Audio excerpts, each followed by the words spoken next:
ารเนาะ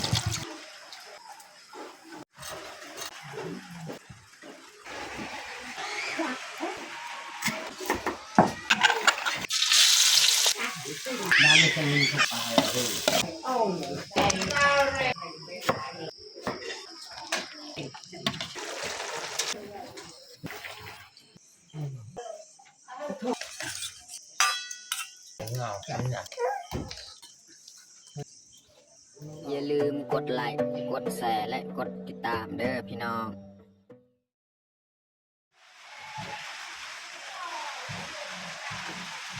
ครับสบายดีแล้วก็สวัสดีเบิร์ดสุภูสุคนเนาะยินดีต้อนรับเขาสู่ซองเบายืนสำหรับตอนแรกมื้อนี้ขอยสีพาทุกคนมาเบิ่งสีมาเฮ็ดอาหารแรงเพราะว่าตอนแรกมื้อนี้บางทีเขาก็เลิกจากไห้นี่แหละก็เลยได้เอาซีนหมูปลาพี่น้องเนาะก็คืออันยับเอาไว้แล้วนี่เพราะว่ามีคนมาจากต่างบ้านมาขายพี่น้องเขายังมาทันได้อันนั้นเผาคนมันยังกับหนังเขามาขายอยู่บ้านเฮาก็เลยอันยับซื้อไปก่อนเนาะเอาโลนึงเนาะแล้วเฮาสิมาเฮ็ดอาหารแรงมื้อนี้แหละเฮาสิต้มหรือว่าสิเฮ็ดอะไรเอาก็เบิ่งก่อนจังหน่อยว่าเฮาสิเฮ็ดแบบใดเอาโอเคมีแต่ทุกคนติดตามเบิ่งติดตามชมแบบยาวเลย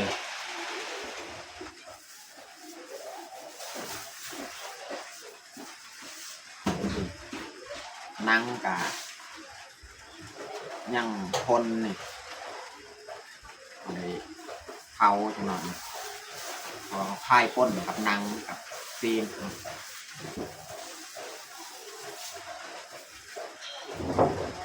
ต้องทำความสะอาดก่อน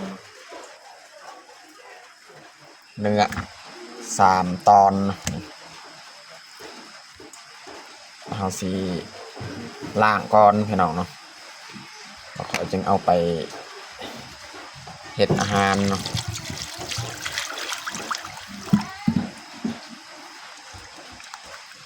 หนังเนี่ยมันห่อออกแล้วหนัง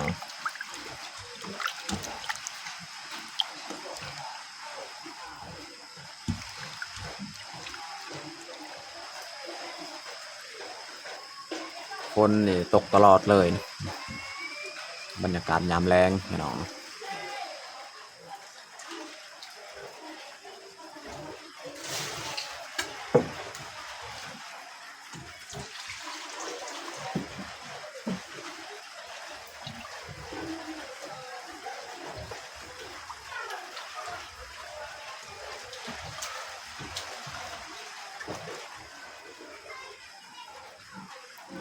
อันนี้แม่นหนังเมียจะเผาเลยหนังเผาใส่ไฟ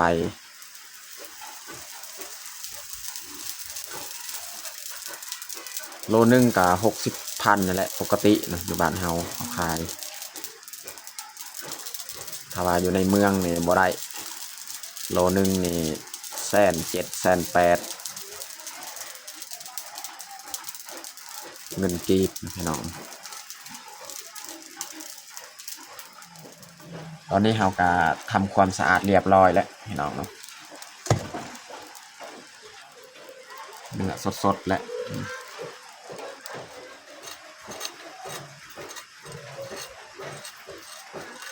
เผาใส่ไฟแล้วก็ขูดเลยเนาะ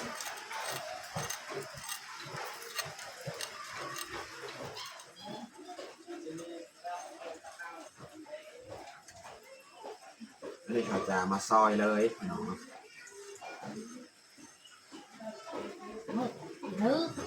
สีพัดเอ้าพี่น้อง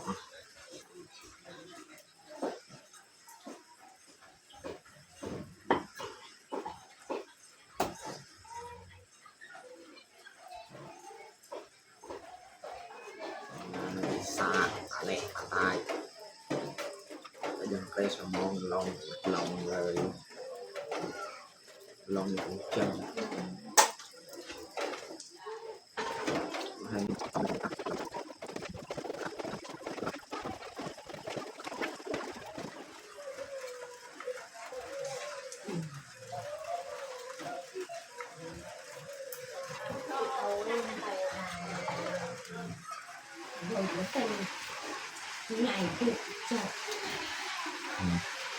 สีดงามๆเลยพี่น้อง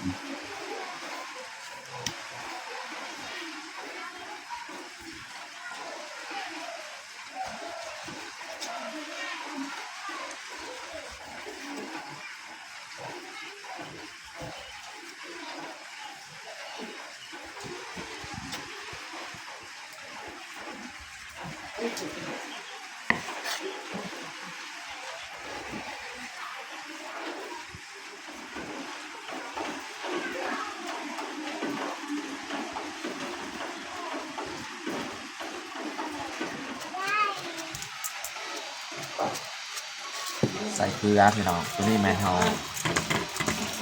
ปิ้งไว้ย่างไว้เนาะเห็ดสีหลอด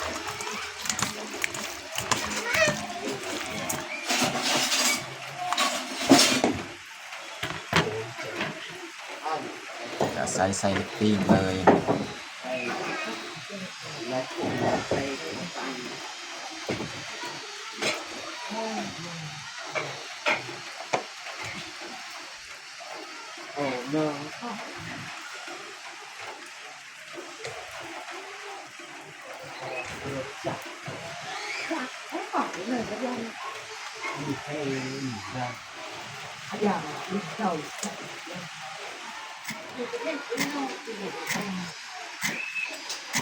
ซอยหัวสิไทย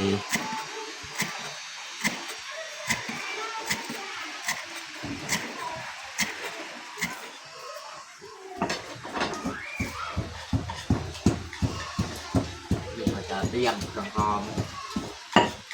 จะผัด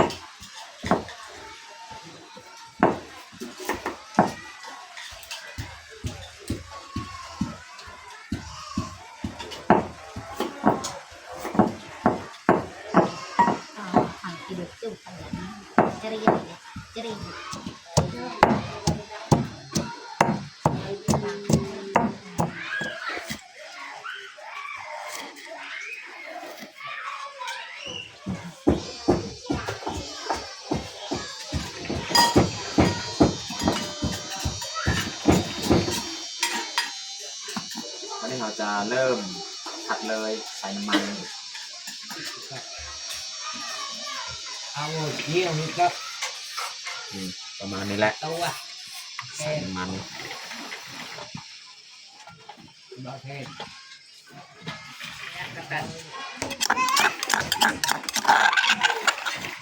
ปักใหญ่ๆจัด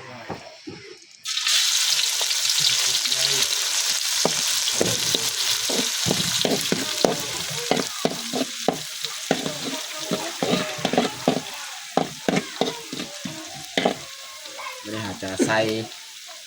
หอมแดง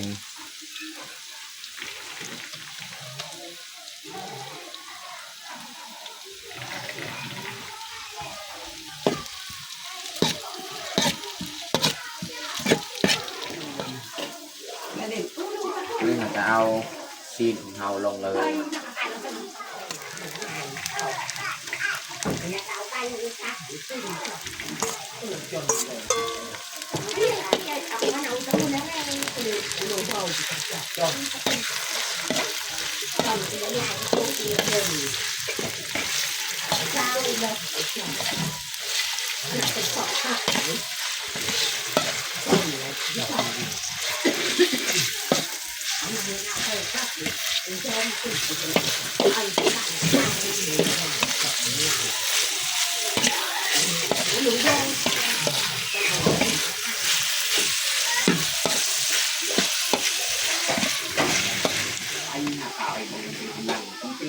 วันนี้เราจะปรุงเลยเนาะใส่เกลือเป็นนัว ไอ้ตัวจิ้มมันยังมันไปเยอะดอกที่มันดอกจำพนารัดเนี่ยยังการมันนั่นเองมันเบิกความไม่แก่รัดไปมองได้ที่เวรในการไป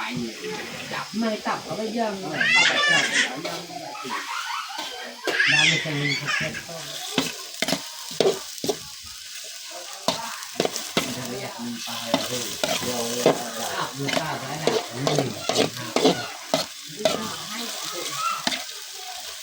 กับไก่หนาวกับไก่ เงาของแม่ที่เข้าแต่งเงาเจ็บอะไรกันเงา วันนี้เขาจะใส่น้ำล้างครกอีก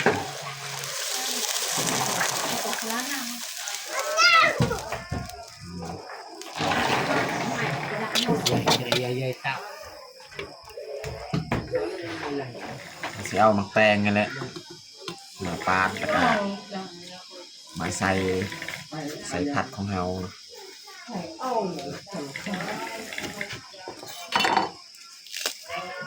นี่ เราเล่มเราตับ เราว่าเราทำเพลงให้เป็นมาคุยเจ้า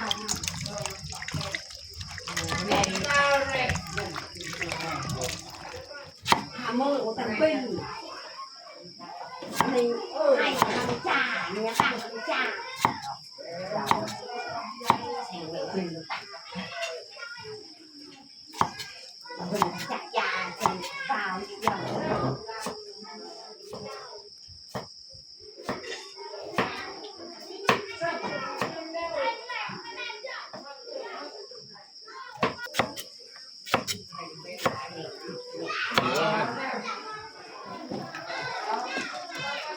นี่เขาจะใส่เลยมาแปลงของเราน้ำนี่มันบกจนเราจึงเติมไม้อีกน้ำนี่ใส่น้ำสีลายๆเลยพี่น้อง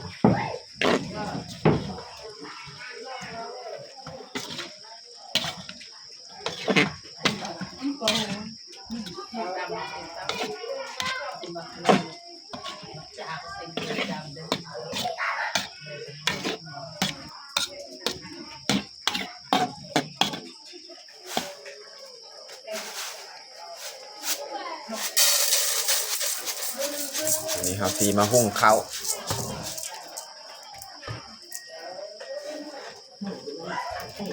ในนี้ก็3 จอกและใส่น้ำเลยบัดนี้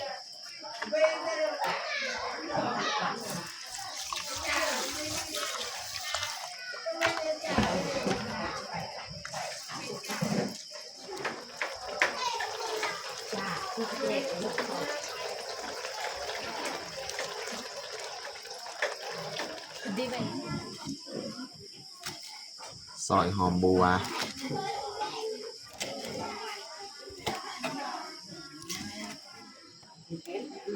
ใส่ผักอีตูอีก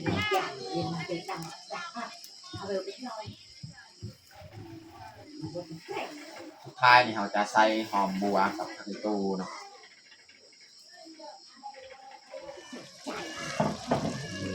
ใส่ตูหอมบัว เราจะอะไรใจกันเราพายุเป็นเครนน้ำงานอะไรกันนั่งอะไรกัน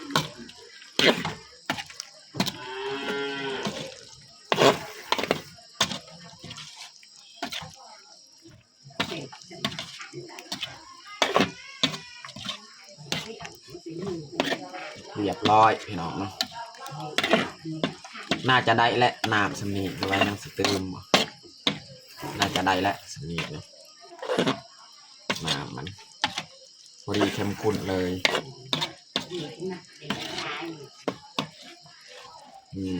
เอาสีหมูปลาเนาะ จับใจจับคือดมดาวลูกหนังแรกข้าวเราเนี่ยเราจับอย่างเรา ตอนนี้ก็สุกเรียบร้อยแล้วถ้วยของกระเทียมไว้อันนี้เราจะปรุงเลย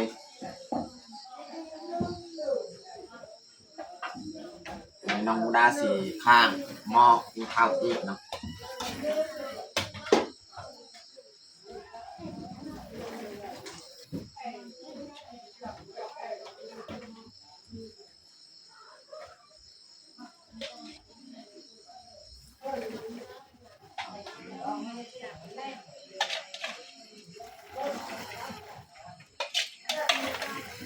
ตัก2 ถ้วยเลยพี่น้อง này ai là cái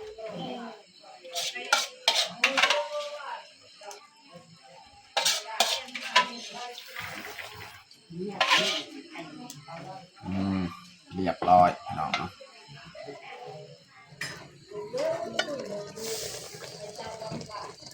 เขากำลัง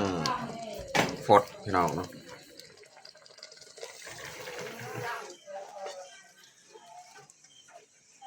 ตอนนี้ก็สุกเรียบร้อยแล้วข้าวของเรา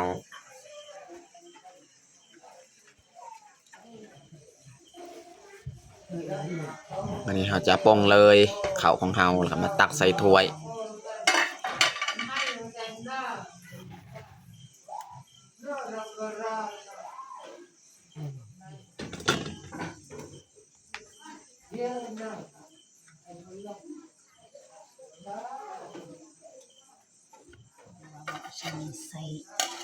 เรียบร้อยตักข้าวใส่2 ถ้วยเลยตอนนี้ก็เรียบร้อยเราแต่งข้าวของเราขั่วซีนหมูปลาพี่น้อง ở đâu thua này ของกินนี่2 ถ้วยข้าวก็2 ถ้วยพี่น้องสำหรับอาหารแรงของเรากับบัดนี้แหละตอนนี้เรากะแต่งข้าวของเรากะสำเร็จเรียบร้อยเรากะได้เอิ้นพ่อแม่แล้วก็พ่อเฒ่าส่วนแม่เฒ่านี่แม่นบ่สบายนะว่าเจ็บท้องเลยบ่ได้มากินข้าวนำกันเนาะเอาไม่ได้เฮาสิลงมือกินข้าวแรงเลยเอามาเด้อพี่น้องมากินข้าวแรงนำกัน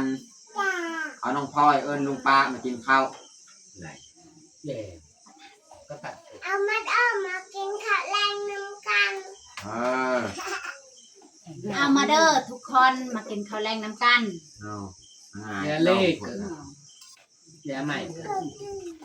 các จ้า bạn tầm nào thì thằng đó อันนี้ก็ไม่ไกล dạ ปัญหาหนุ่มเย็นเป็นจะนายอย่าง đồng mùi ทำไมตรงนี้ จ้าเบิ่งมาหนัก เย้จ้า u cả cả căn tàu nó ơi เราจะจ้า จ้าจะล่ำทำนิดหน่อยครับ tôi ตรงลำตรง dạ bao bọc เอ๊ะใครก็เป็นตาทำปังปัง ôi trời con ra trà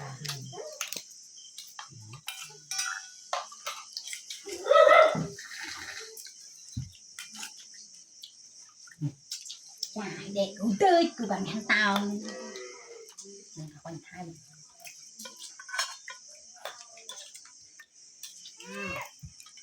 hôm nay mùi nữa nào sao hôm nay cho ngọt trà dao hết cái đẹp phải do mà bên nào giờ là đi đi tôi phải vào phải không thôi được rồi được rồi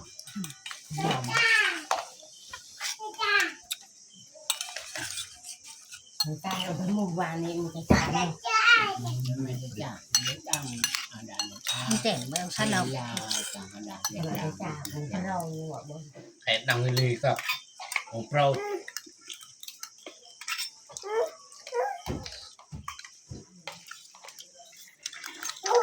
taoจะห้าขอตุ้ยมันจะใช่กับใช่กับที่หมอดอกปลาร่มไอ้เนี่ยแต่เว้ยนนเป็นละนนกไอ้เจ๊ น้องแพงเนี่ยบุกินข้าวเลยกินน้องพลอย จ่าปะปะจ่าประจำจ่าเราด้วยมันเนี่ยมัน ổn mà hai đậu bỏ về trà đào ở mày một đầu có chọn